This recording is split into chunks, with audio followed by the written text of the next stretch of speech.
नमस्कार। Healthy lifestyle के channel golden health में आप मेरे साथ जुड़ चुके हैं। मैं हूं रवि वर्मा। आज तक जो बहुत सारे वीडियोस हमने आपके सामने प्रस्तुत किए हैं उसमें हमने ये बताया है कि आपको अच्छे स्वास्थ्य के लिए कैसा खान पान अपना रखना चाहिए। लेकिन सवाल ये है कि जब हम खाना लगातार खाते जाएंगे, शरीर में ठूंसते जाएंगे, तो शरीर की सफाई भी तो बहुत ज़रूरी है ना। ये कुछ उसी तरह की बात होती है कि जैसे हम गाड़ी खरीदते हैं तो उसकी नियमित सर्विसिंग अगर ना कराई जाए तो उसके हमेशा ब्रेकडाउन होने का, ख़राब होने का खतरा बना रहता है। तो उसी तरह से हमारे शरीर को भी नियमित सर्विसिंग या साफ़ सफाई की ज़रूरत पड़ती है। तो आज का जो हमारा वीडियो है वह इसी शरीर की ऐसी ही अपने आप की जाने वाली साफ़ सफाई पर आधारित है। शरीर जो है वो मुख्यतः 4 तरीके से अपने आप को साफ करता है। पहला होता है जब हम पानी पीते हैं तो यूरिनेशन होता है, पर्स्पिरेशन या पसीना आता है, तो उस तरीके से शरीर अपने को साफ करता है। पर्स्पिरेशन से स्किन साफ होती है हमारी। इसके अलावा हम क्या करते हैं, प्राणायाम अगर करते हैं, सांस लेते हैं, तो शरीर के ब्लड में ऑक्सीजन घुलती है। इससे जो शरीर है फेफड़ों की सफाई करता है और पूरे ब्लड की सफाई करता है। इसके अलावा यूरिन और स्टूल के जरिए हमारे शरीर की सफाई होती है। लेकिन इन सब तरीक़ों से शरीर पूरी तरह से साफ नहीं हो पाता है।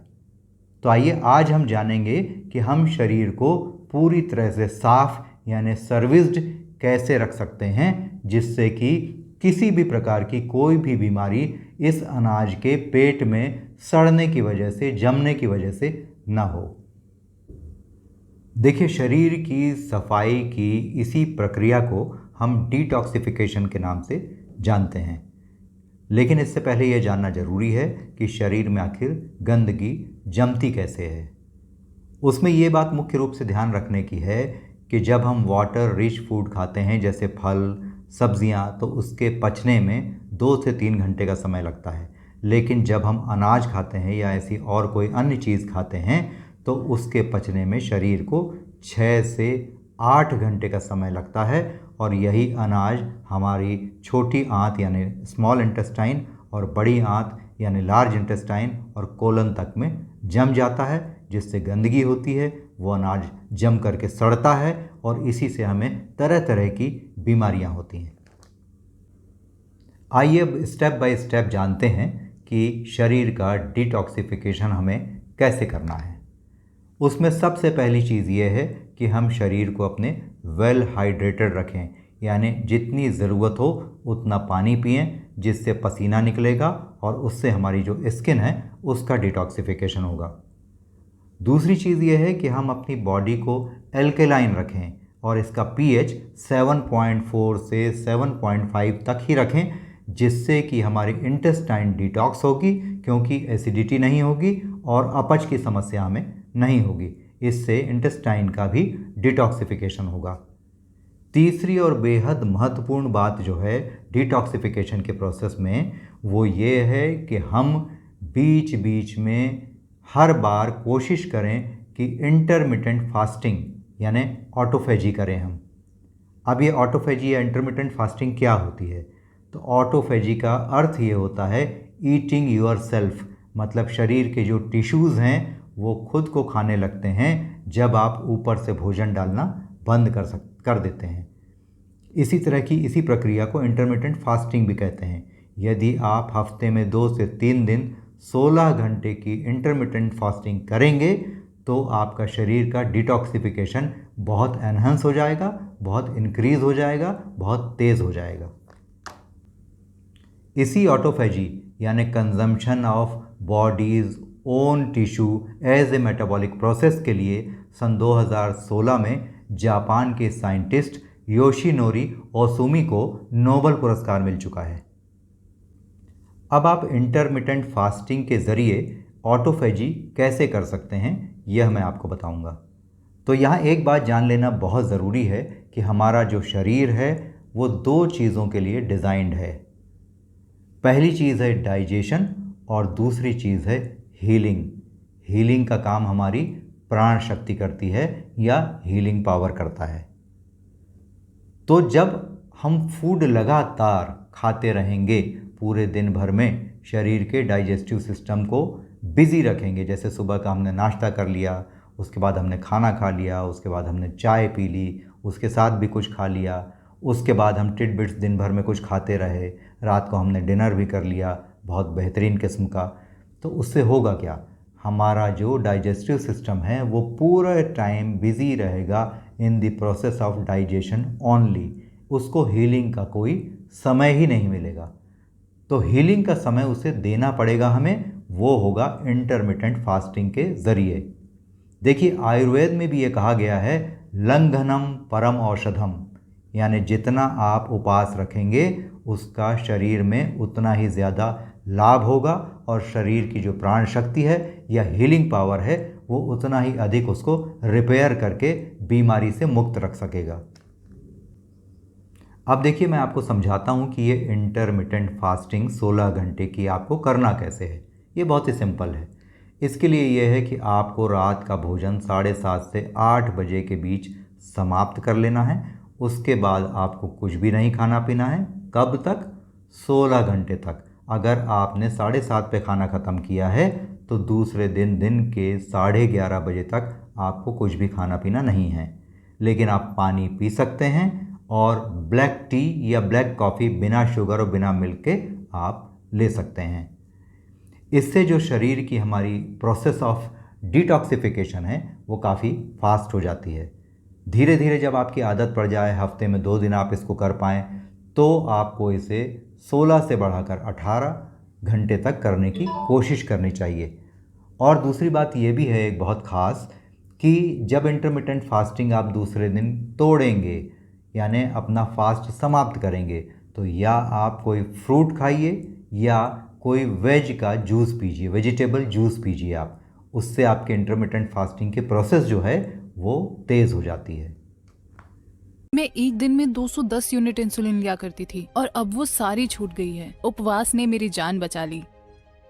ये दवाई से भी अच्छा है। मैं हाई ब्लड प्रेशर और कोलेस्ट्रॉल कम करने की दवा ले रही थी और वो 2 हफ्ते बाद आई और उसका ब्लड प्रेशर नॉर्मल था और अब मैं कोई दवा नहीं ले रही हूँ। उपवास उतना ही प्रभावकारी है जितनी की कीमोथेरेपी। No cancer. 21 साल से मैं हूँ कैंसर फ्री। जो उपवास या इंटरमिटेंट फास्टिंग हम करते हैं उस समय हमारी बॉडी की जो प्राण शक्ति होती है वो स्वेटिंग के ज़रिए, यूरिन के ज़रिए, स्टूल के ज़रिए हमारी बॉडी के हर अंग की गहराई से सफाई करती है। अब मैं आपको बताता हूँ डिटॉक्सिफिकेशन के बहुत महत्वपूर्ण स्टेप के बारे में। देखिए जैसे हम नियमित ब्रश करते हैं 1 बार या 2 बार करना बहुत अच्छी बात होती है, तो उस वक्त हमारे मुंह की पूरी सफाई होती है। उसी तरह से हमको अपनी इंटेस्टाइन की, अपने पेट की भी सफाई ठीक से करनी चाहिए। अब आप कहेंगे कि जब मुंह में हम पानी डाल के साफ़ करते हैं, ब्रश से साफ़ करते हैं, तो ये प्रक्रिया हम अपने पेट या इंटेस्टाइन के साथ कैसे कर सकते हैं। तो वही मैं आपको बताने जा रहा हूँ कि हमारी जो इंटेस्टाइन है, स्मॉल इंटेस्टाइन, उसकी सफाई तो हम तब कर लेते हैं अगर हमने क्वालिटी फूड लिया है। अच्छा फूड लेकर के हम उसे रिलैक्स कर देते हैं और वो अपने आप को साफ़ कर लेती है। लेकिन जो बड़ी आंत का हिस्सा होता है, कोलन का हिस्सा होता है, उसकी सफाई नहीं हो पाती और इसे हमें हाइड्रेट करना या इसमें हमें पानी देना और पानी से साफ़ करना बेहद ज़रूरी हो जाता है। हमारे कोलन की सफाई करने का एक बेहद आसान तरीका है जिसे हम एनीमा के नाम से जानते हैं। वाटर एनीमा अगर आप ले लेंगे तो आपके कोलन की सफाई हो जाती है।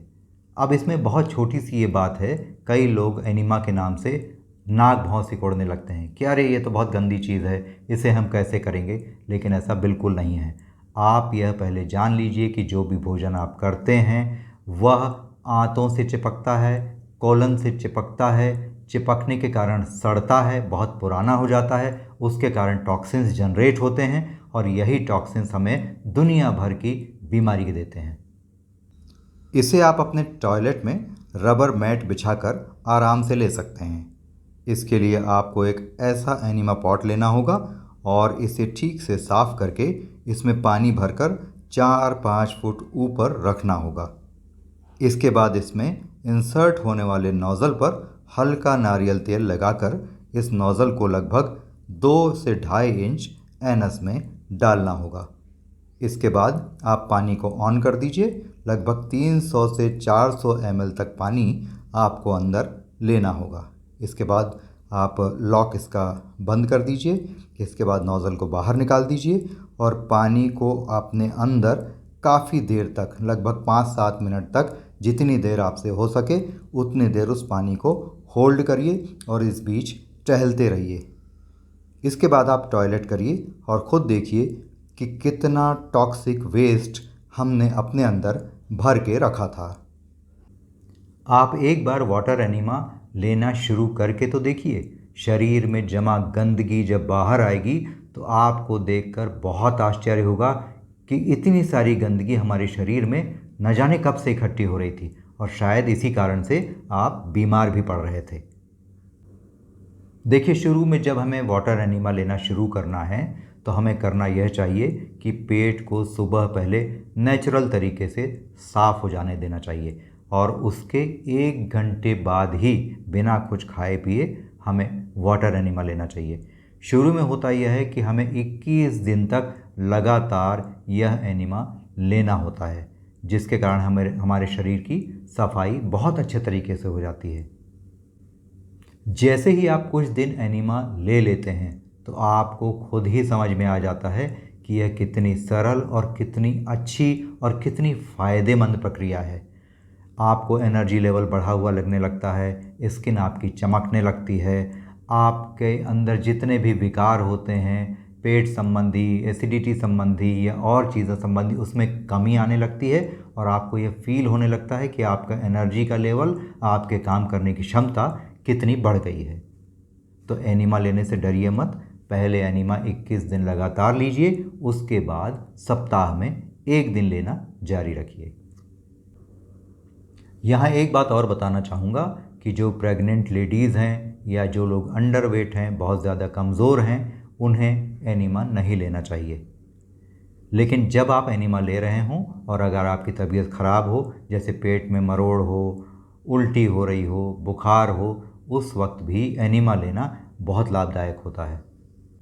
तो आज हमने सीखा कि हमें डिटॉक्सिफिकेशन की प्रोसेस करके अपने शरीर को कैसे पूरी तरह से स्वच्छ रखना है, साफ़ रखना है और रोग मुक्त जीवन जीना है। हमारे जो अन्य हेल्थ के टिप्स के उपयोगी वीडियोज़ हैं, उनके जो लिंक हैं वो डिस्क्रिप्शन बॉक्स में दिए गए हैं। और अगर इस वीडियो को भी आप खूब लाइक करेंगे, सब्सक्राइब करेंगे, शेयर करेंगे तो हमें बहुत खुशी होगी। Thanks for watching.